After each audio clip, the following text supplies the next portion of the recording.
Ya, satu. Oke.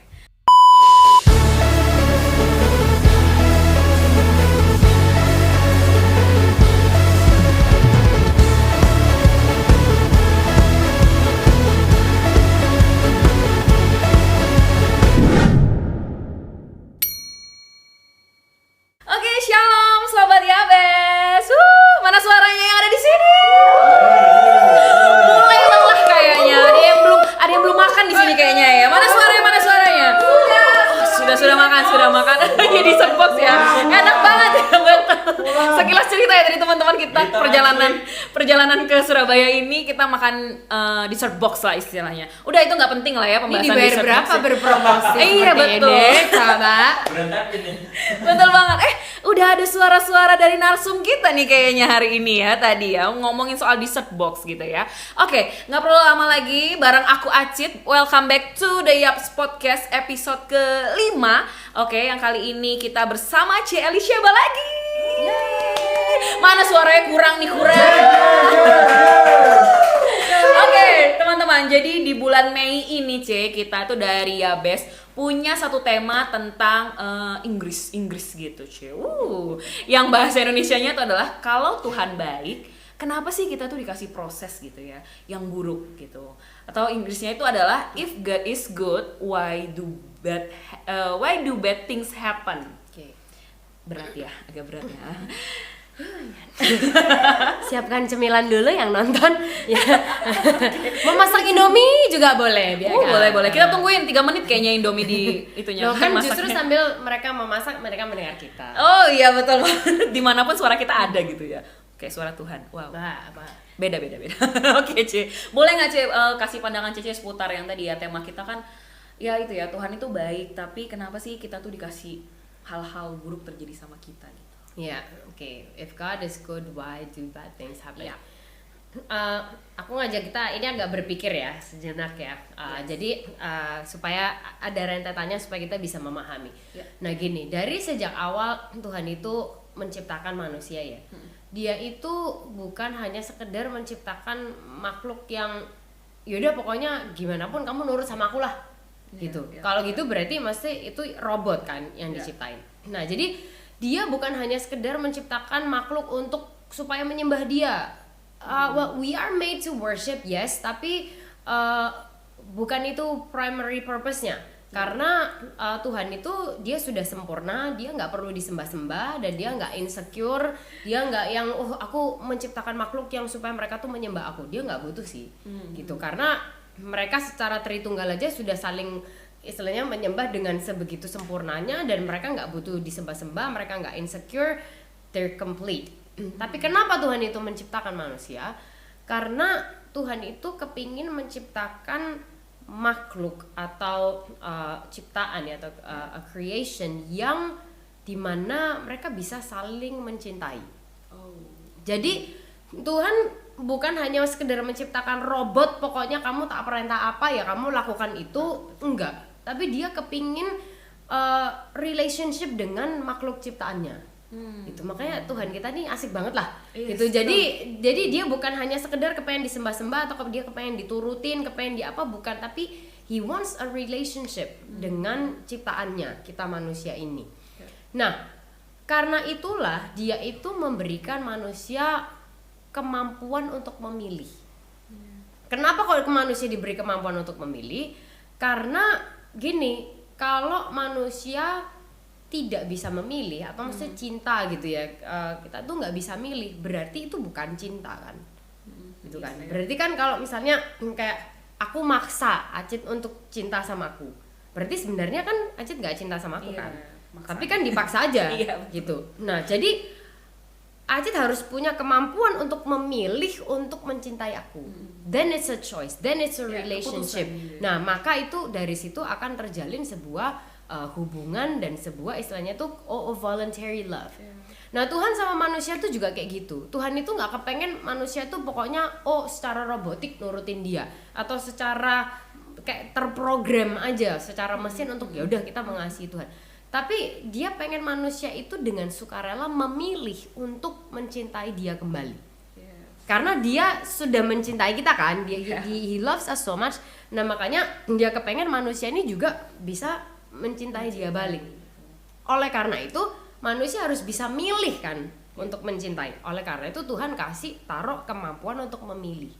Nah karena manusia tuh punya kemampuan untuk memilih, dia bisa milih apa aja dong. Iya, betul. Termasuk dia bisa memilih, mau milih yang salah, dia mau memilih berdosa, dia mau milih mau kalau kita orang Jawa Timur bilang mau milih belakrak lah, dia mau ngapain, karena dia bisa memilih. Iya.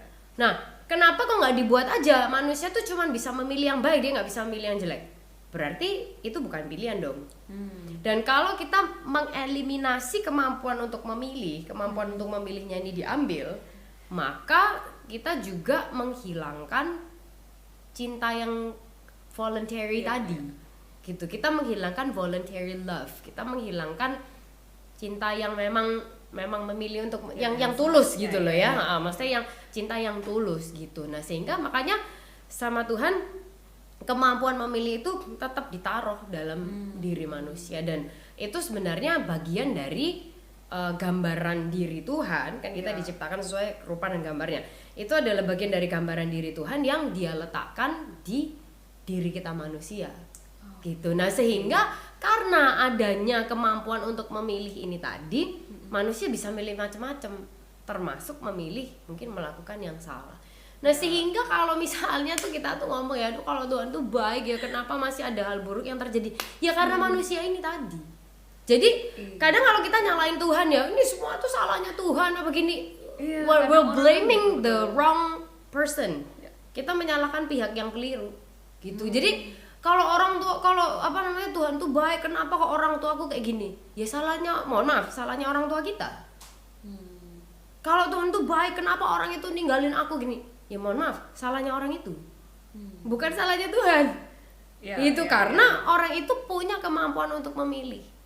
Gitu. Nah, sehingga balik lagi, manusia bisa memilih yang keliru, yaitu pilihannya manusia. Tapi kalau mengeliminasi itu semua berarti juga mengeliminasi voluntary love, yang mana Tuhan nggak mau. Gitu. Nah, tapi juga gini, sesuatu yang buruk mungkin terjadi, ya, atau mungkin kita ini kena kecipratan lah dampak dari pilihan kelirunya atau pilihan buruknya orang lain. Dampaknya nih kena di kita nih misalnya nih, ya kan, kayak kesel banget gua nggak ikut salah, nggak ikut mikir, nggak ikut disat gitu. Ya kena juga ini kan gitu. Tapi tuh maksudnya gini loh, segala sesuatu itu tetap berada dalam kendalinya Tuhan. Everything is always under His control.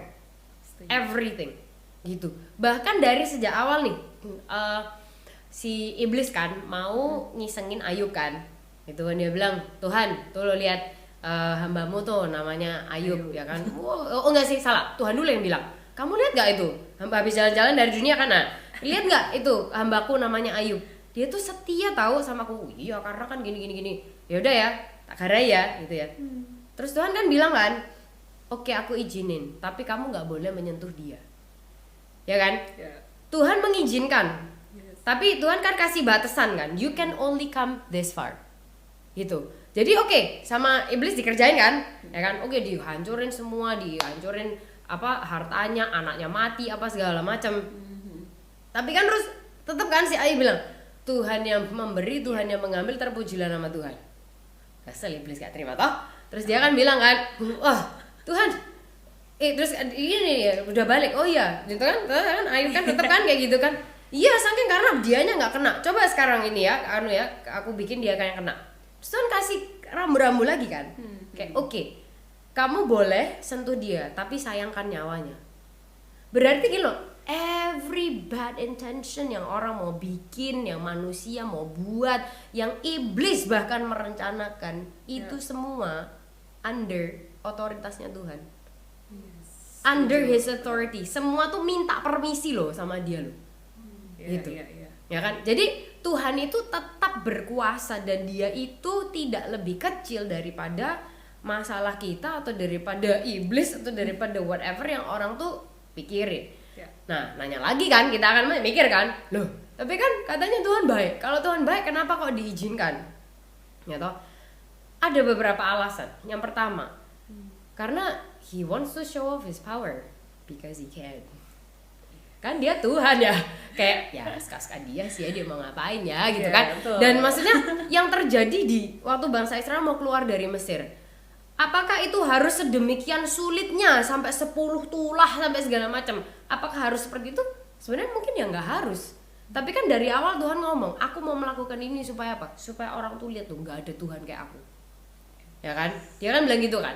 Terus kayak apa hal-hal yang lain gitu. Untuk he wants to show off his power. Bahwa dia mampu, dia bisa, dan dia bisa bahkan ya membalikkan dari yang oke, nih kan kamu lihat nih. Bosok kan yang terjadi dalam doa keluar di Jawa Timur kan. Gitu. Yang terjadi dalam dirimu busuk kan, udah bukan hanya buruk, bukan jelek, ini udah sampah lah, busuk kan yang terjadi. Watch me, I will turn it into something good. Makanya Roma 8 ayat 28 kan kita tahu sekarang bahwa Allah terus bekerja dalam segala sesuatu untuk mendatangkan kebaikan bagi mereka yang mengasihi Dia, bagi mereka yang terpanggil sesuai dengan rencananya, bukan rencananya sendiri. Gitu. Jadi he wants to show off his power. Dia mau nunjukin bahwa coba kamu lihat ya, kamu sampai kondisi kamu kayak gitu kan. I will let it happen, gak apa-apa. Tapi watch me, I will turn it around. Kayak gitu. Dan kayak aku sih living proof lah of itu. Nanti kalau misalnya ada waktu kita bisa ngobrolin itu. Yang pertama karena he wants to show off his power. Yang kedua karena dia kadang pengen memproses kita. Ibrani 12 kalau nggak salah. Kan dia bilang kan, karena kita itu dipandang sebagai anak, maka dia menghajar kita. Anak tuh dididik. Karena kalau anak tidak dididik, maka dia jadi anak kurang ajar. Nah manjanya kayak kadang kita manusia ini kan, mau dididik ngomel lebih kan, Tuhan kenapa kayak gini, gitu. Nah tapi gitu. Karena dia bilang kalau kamu tuh tidak mendapat didikan, atau Alkitabnya bilang kan, keterjemahan baru ya bilangnya kan, kamu tidak mendapat ganjaran yang harusnya dia didapatkan oleh anak, apalagi anak Allah. Kamu tuh bukan anak katanya, kamu tuh anak-anak gampang berarti. Nah sehingga kita mau disebut anak atau tidak? Gitu. Kalau kita mau disebut anak, maka dia akan didik kita. Dia nggak akan manjakan kita karena dia bapak yang baik. Iya betul. Gitu. Jadi karena dia bapak yang baik, maka dia mendidik, dia memproses kita. Kenapa kok dia mau memproses kita? Supaya kita semakin serupa dengan gambarnya. Itu sekali lagi bukan serupa dengan diri kita sendiri atau rancangan kita sendiri, tapi serupa dengan apa yang dia mau. Yang pertama itu kan because he wants to show off his power. Yang kedua karena kita itu anak dan dia mendidik kita. Nah, yang ketiga adalah ultimately karena kita hidup di dunia. Gitu. Nah, Yesus sendiri bilang kan waktu itu tercatat di salah satu kitab Injil lah, lupa ya kayak Yohanes atau Lukas gitu. Dia ngomong sendiri, di dalam dunia kamu akan menderita banyak penderitaan. So, dia nggak pernah janji loh sama kita bahwa ikutlah aku, maka kamu akan hidup bahagia selamanya. Itu Disney, gitu ya. Ya kan? They will live happily ever after. Ya kan? Tapi dia nggak pernah janji dari sejak awal. Makanya Yesus tuh jelas sama kita. Nggak ada yang kayak syarat dan ketentuan berlaku. Nggak ada. Dia jelas ngomong dari awal, ikutlah aku. Kamu jadi apa? Bukan jadi kaya, bukan jadi diberkati, bukan jadi hebat, bukan jadi terkenal. Ikutlah aku. Kamu jadi apa? Penjala manusia. Sama. Ini juga dia ngomong. Di dalam dunia kamu tuh akan banyak menghadapi penderitaan. Tapi dia nggak berhenti sampai situ. Dia bilang kalimat setelahnya adalah, tapi jangan takut dan gentar hatimu, aku telah mengalahkan dunia. Jadi why do bad things happen ya? Karena ini dunia. Dan kita hidup dengan manusia yang mungkin berbagai macam warna dan betul. Nah, yang mungkin juga pilihan mereka bisa keliru atau kadang juga sengaja, kadang mungkin juga nggak sengaja, unintentionally, ya kan? Mereka kayak bagian dari belajar mungkin, it's part of their learning dan lain sebagainya. Tapi ya itu loh, kayak Tuhan tuh ngomong juga, jangan kamu takut, aku tuh telah mengalahkan dunia. Gitu. Jadi kalau kita tuh nanya kenapa kok hal buruk bisa terjadi? Betul. Karena manusia punya kebebasan memilih. Nah kan karena itu tadi Tuhan tuh menciptakan kita untuk supaya kita bisa punya relationship dengan dia. It's a voluntary love gitu. Terus kenapa kok Tuhan biarin? Oh, karena He wants to show off His power. He is that powerful. Dia bisa balikan apapun itu kan gitu, untuk jadi sesuatu yang baik. Terus yang kedua ya karena kita ini anak. Dia akan memproses gitu. Dia akan memproses, dan orang tuh seringkali salah tangkep ya. Kayak kita tuh dikiranya tuh gini, kalau kita tuh diproses. Kita tuh kayak yaudah ya, pokoknya kamu diproses, kamu ditaruh, dimasukkan ke dalam api, nyoh, ditinggal sendiri. Kayak kalau kita baking ya kan, di oven, masukkan ke dalam oven, terus kitanya ngapain gitu kan. Kita kira Tuhan tuh kayak gitu. Kita kira oh Tuhan cuma masukkan kita ke oven terus ditinggal ngapain. Sama sekali enggak loh. Salah kita kalau mikir kayak gitu.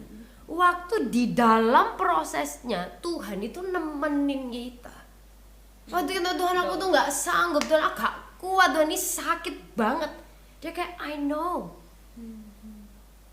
that you're hurt. Dan mesti buat Tuhan tuh kayak aku tuh ngelihat kamu hurt tuh sebenarnya gue juga nggak tega. But because I'm a good father, I have to process you. Otherwise kamu cuma akan jadi anak-anak gampang. Gitu, makanya itu dia lakukan karena kita ini anak gitu. Dan yang ketiga, ultimately karena kita hidup di dunia. Orang bisa mencurangi kita, orang bisa punya mungkin different intention, atau mungkin secara tidak sengaja because they didn't know anything better. Terus kita jadi kena dampaknya dan lain sebagainya. Tapi ya kita perlu ingat bahwa Tuhan kita tuh tetap lebih besar dari segala sesuatu. Amin. Gitu. Dan tidak ada hal apapun yang terjadi itu yang di luar kuasanya Dia, yang di luar kemampuannya, yang di luar kendalinya. There's nothing. He is all powerful. Dan Dia tetap selalu in control. Tapi pertanyaannya adalah, ketika ada orang nih yang bertanya-tanya dan tidak kayak trust issue sama Tuhan gitu loh. Kenapa sih aku ditinggalin sama Tuhan gitu? Ada beberapa orang mungkin ya yang memiliki rasa seperti itu. Oh, kok Tuhan nggak sama aku sih? Tuhan kok nggak tolong nih? Aku lagi bener-bener jatuh banget nih gitu. Mungkin kayak salah ekspektasi di kitanya aja gitu. Atau malah kitanya yang nggak aware of His presence. Karena tau nggak sih sebenarnya Tuhan itu jauh lebih kepingin deket dengan kita daripada kita kepengen deket sama Dia. Anytime, any given day. Soalnya kalau nggak, ngapain Dia repot-repot untuk turun ke dunia jadi manusia. Bahkan maksudnya tuh Dia tuh waktu Dia jadi manusia tuh Dia direndahkan. Dan Dia tuh direndahkan tuh jauh lebih dari kita semua atau teman-teman yang dengar dari any human being pernah direndahkan. Dia direndahkan jauh lebih rendah daripada itu. Kayak Dia dipermalukan, shamed, kayak beyond belief. Ya kan, udah dipermalukan, disiksa dan lain sebagainya. Karena apa? Karena Dia pengen deket sama kita. Karena Dia cinta sama kita. So kalau kita ngomong kenapa sih kok Tuhan tuh jauh? Karena kita yang menjauh, bukan karena Dia yang jauh. Itu karena selama ini mungkin we rely on our power, nggak tahu, atau kita rely on somebody else. Makanya kan kita mikir kenapa kok orang itu meninggalkan aku, because you rely on them too much.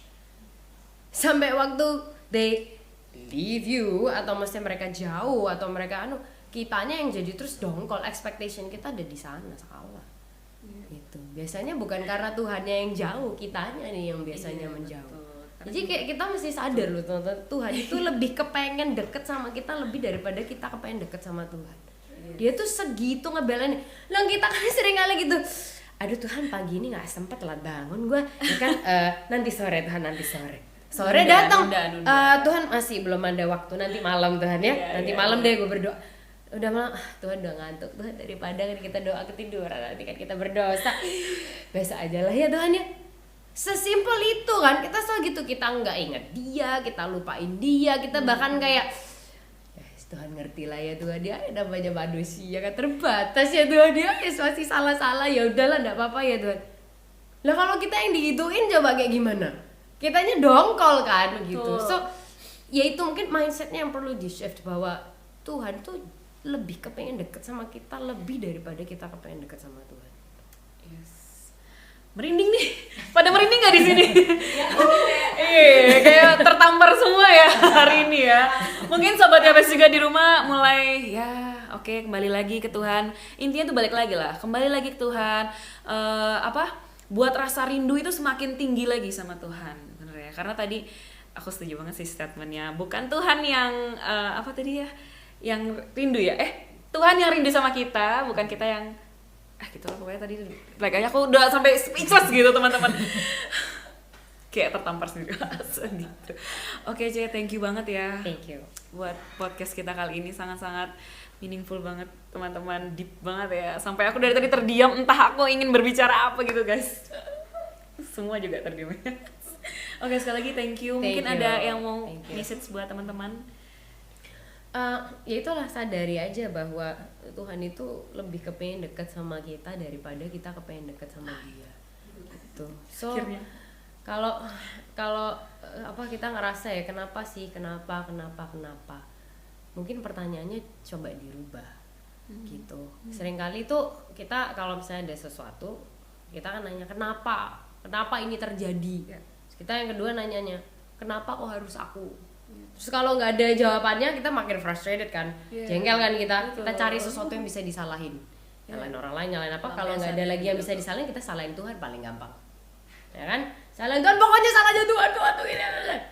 Nah salah, jadi approach-nya yang beda, approach-nya yang keliru. Kayak bukan kalau bisa mungkin kita ganti pertanyaan gitu, bukan hanya kenapa sih Tuhan kok harus ini, kenapa kok harus gue.